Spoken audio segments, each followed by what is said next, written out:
হাবিবুর রহমান হাবিব, আপনাকে আমরা স্বাগত জানাচ্ছি আমাদের অনুষ্ঠানে এবং জানতে চাই যে এনসিপির পক্ষ থেকে মঙ্গলবার হুঙ্কার ছেড়ে বলা হয়েছে যে কোনো অবস্থাতেই ফেব্রুয়ারিতে নির্বাচন নয় এবং স্পষ্ট করে তারা বলেছে নির্বাচন হবে না। আপনারা বিষয়টিকে কিভাবে দেখছেন? আপনাকে ধন্যবাদ। আপনার অনুষ্ঠান, জনপ্রিয় অনুষ্ঠান যারা দেখছেন তাদেরকে সশ্রদ্ধ সালাম।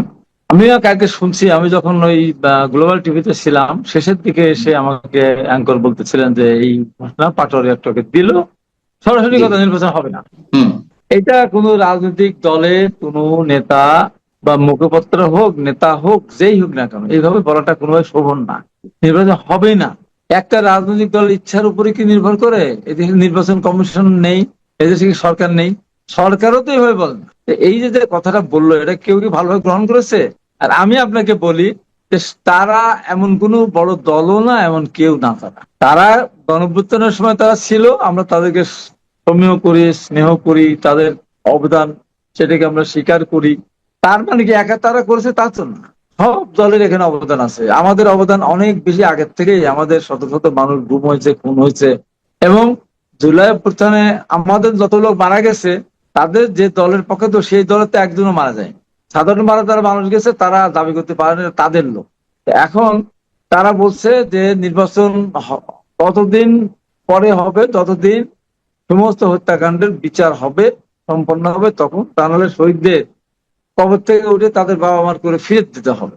এই শহীদদের প্রতি কি একাই তাদের দরদ, আর কারো দরদ নেই? সেটা হচ্ছে যে মার্কিন ভারপ্রাপ্ত রাষ্ট্রদূত ক্লাসি জ্যাকবসনের সঙ্গে তারা বৈঠক করলো সোমবার এবং সেখান থেকে বেরিয়েই তারা এই সুরে কথা বলছে। মানে বিষয়টি আসলে কি, যুক্তরাষ্ট্রের পক্ষ থেকে তারা তাদের পক্ষে কোনো সিগন্যাল পেয়েছে, নাকি এমনও শোনা যাচ্ছে যে যুক্তরাষ্ট্র তাদেরকে বলে দিয়েছে যে তোমরা যা পারো করো, আমরা এর মধ্যে নাই? এরকম নানান গুঞ্জন শোনা যাচ্ছে। আসলে বিষয়টি কি? যুক্তরাষ্ট্রের সাথে বৈঠকের না, পর, না যুক্তরাষ্ট্রের আমরা রাষ্ট্রদূতের আমরা সঙ্গে বলি বৈঠকের পর মার্কিন পরই এমন যুক্তরাষ্ট্র, মন্তব্য? না, মার্কিন যুক্তরাষ্ট্র দেশ, প্রভাবশালী দেশ হঠাৎ করে আজকে তো জন্ম হলো না। এর আগে বহুবার নির্বাচন দেশে হয়েছে। বহুবার নির্বাচনের জন্য মার্কিন যুক্তরাষ্ট্রের কাছে বিভিন্ন ভাবে বিরোধী দল হস্তক্ষেপ করার কথা বলেছে। মার্কিন যুক্তরাষ্ট্র বরাবরই বলে এসেছে তাদের আভ্যন্তরীণ ব্যাপার, নির্বাচন ব্যবস্থা তাদের টোটালি নিজস্ব ব্যাপার। এখানে আমাদের কোনো হস্তক্ষেপ করার কোনো অধিকার নেই। আমরা চাই এটা শুধু নির্বাচন হোক। মার্কিন যুক্তরাষ্ট্র কোনোভাবেই বলবে না যে দেশের নির্বাচন না হোক। মার্কিন যুক্তরাষ্ট্র কোনোভাবেই তাদেরকে বলে দেয়নি যে ফেব্রুয়ারিতে নির্বাচন হবে না, এই কথাটা বলে দাও তোমরা। এই দেশের মানুষ অবশ্যই নির্বাচনে ভোট দিতে চায় এবং তার ভোট দিতে যাবে। আমরা হত্যাকাণ্ডের বিচার চাই, আমরা সংস্কার চাই, আমরা দেশের পরিবর্তনও চাই, দেশটার সামনে এগিয়ে যাক সে ব্যবস্থা আমরা চাই। তাই বলে নির্বাচন হবে না একটা বলে দিল আর হয়ে গেল, এটা বাস্তবতা জি। কোনোভাবেই এটা আমি না।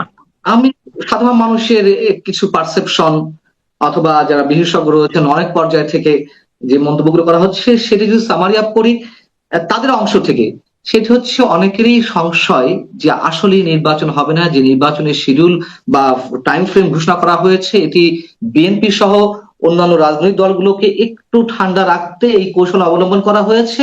যখন তফসিল ঘোষণার সময় আসবে নির্বাচন কমিশনের পক্ষ থেকে ডিসেম্বরের দিকে, তখন হয়তো বলা হবে যে না, দেশে আনরেস্ট সিচুয়েশন চলছে, এই অবস্থায় কোনো নির্বাচন নয়, এমন একটি ছক নাকি সরকারের রয়েছে।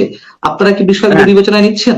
যারা হুমকি দিচ্ছে তাদের হুমকির কারণে যদি নির্বাচন না হয়, আমি পরিষ্কার করে বলেছি, এর আগেও একদিন বলেছি, আজকেও বলছি, ফেব্রুয়ারির পর এই সরকারও থাকবে না। যারা হুমকি দিচ্ছে তারাও বাংলাদেশের বাস্তবতাতে রাজনীতি করা তাদের জন্য কঠিন হয়ে দাঁড়াবে, কঠিন থেকে কঠিনতর হবে।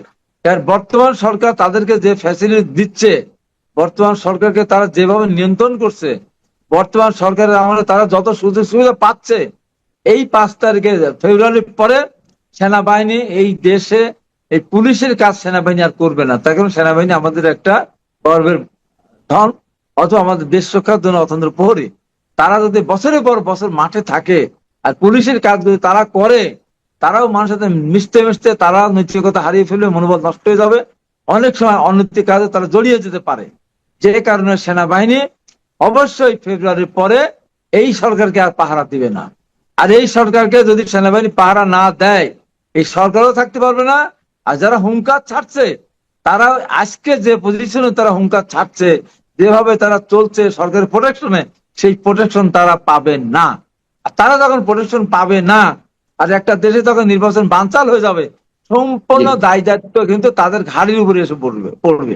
তারা অতখানি দায়িত্ব পালন করতে নিতে পারবেন কিনা ঘাড়ে, তাদের 5 বার চিন্তা করার দরকার আছে বলে আমি মনে করি। বলে ফেললাম, হয়ে গেল, নির্বাচন দেব না, আর নির্বাচন হবে না, এতখানি ভাবা মনে হয় ঠিক না। আমি আপনার কথা সূত্র ধরেই প্রশ্নটা করছি যে এটা সবাই বলছে, বিএনপি সহ সবাই বলছে যে এই সরকার বা ডক্টর মোহাম্মদ ইউনূস নিরপেক্ষতা হারিয়েছে এবং তারা প্রচন্ড ভাবে বিশেষ একটি রাজনৈতিক দল বা এনসিপি কে সমর্থন দিচ্ছে, নানান ধরনের সুযোগ সুবিধা দিচ্ছে, প্রোটোকল দিচ্ছে, যা এর আগে ইতিহাসে কখনো দেখা যায়নি যে প্রধানমন্ত্রী ছাড়া বা সরকারি দল ছাড়া অন্য কাউকে এভাবে প্রোটোকল দিতে। তো সেই জায়গা থেকে যদি একটা নির্বাচন হয়ও, সেটি সুষ্ঠু হবে কিভাবে? আপনারা কেন এটা আশা করছেন? না, আমি নিরপেক্ষভাবে আশা কিভাবে? করি এই কারণে, আমি আশা করছি সুষ্ঠু নির্বাচন এই কারণে হবে, এখন যারা ক্ষমতায় আছে তারা তো উপদেষ্টা থেকে নির্বাচন করতে পারবে না, উপদেষ্টাকে পদত্যাগ করে আসতে হবে তো। আর তো হুম। এখানে আওয়ামী লীগের মতো ঘরে ঘরে এমপি নেই তো, 300 আসনে এমপি আছে, তারা সংসদে পদত্যাগ করবে না, এমপি থেকে নির্বাচন করবে, মন্ত্রী থেকে নির্বাচন, মন্ত্রী তো থাকা অবস্থা নির্বাচন করবে, সেই সুযোগ তো নেই। অতএব জনগণের কাছে তো তাদের সেই গ্রহণযোগ্যতা থাকতে হবে তো, তাদের থাকলো না, মেসেজটা, আর তারা রাখলো না, জনগণ সমস্যা কি? তাদেরকে, জনগণ তাদেরকে কেন বিশ্বাস করবে যে তারা দেশটা সুষ্ঠুভাবে পরিচালনা করতে পারবে?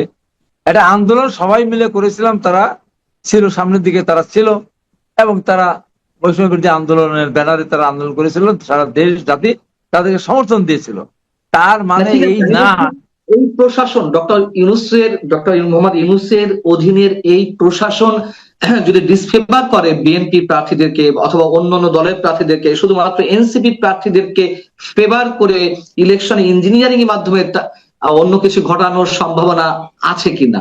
এটা চেষ্টা করলেও সফল হবে না।